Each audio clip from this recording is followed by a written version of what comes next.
सुरू केला। पण शिक्षण प्रसाराचं प्रचंड मोठं काम या परिसरातलं बाळासाहेब चौधरी यांनी केलं। उत्तर महाराष्ट्र विद्यापीठाची स्थापना असेल, इथले इंजिनिअरिंग कॉलेजची स्थापना असेल, त्याचबरोबर औद्योगिकीकरणाकरता जळगावचं विमानतळ असेल, इथं केंद्र सरकारचे सार्वजनिक उपक्रम येण्यामध्ये भूमिका असेल, खूप मोठं इथं या ठिकाणी मधुकररावजी चौधरींनी काम केलं।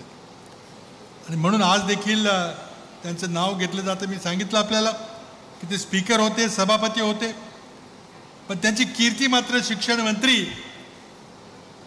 आणि शिक्षण मंत्री असताना त्यांनी काढलेला व्हाईट पेपर म्हणजे शासनाच्या वतीनं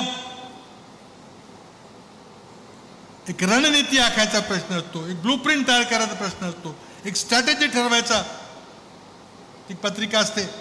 महाराष्ट्र जनतेला सरकार शिक्षणाबद्दल काय करणार आहे हे सांगायचा तो प्रयत्न असतो।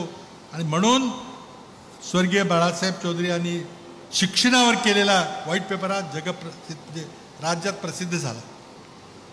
पण मी मुख्यमंत्री असताना व्हाईट पेपरचा वेगळाच अर्थ काढला गेला, त्याचे मला परिणाम भोगावे लागले।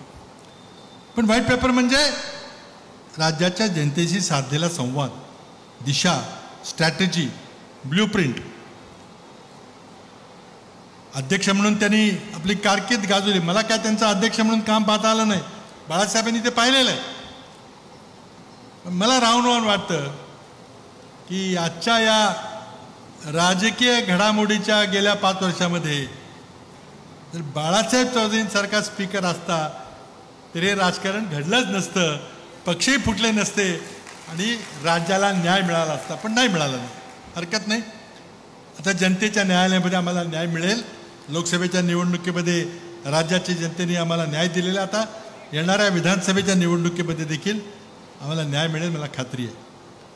पण शिरीष दादा, तुम्ही आणि सहकार्याने या येणाऱ्या राजकीय संघर्षामध्ये, येणाऱ्या विधानसभेच्या निवडणुकीमध्ये एक चौथ्या पिढीचा एक तरुण कार्यकर्ता धनंजयला आमच्या नेते मंडळींच्या स्वाधीन करा। सतेज आहेत, बाळासाहेब आहेत, धनाजी नानांचा, बाळासाहेबांचा आणि श्रीदादांचा वारसा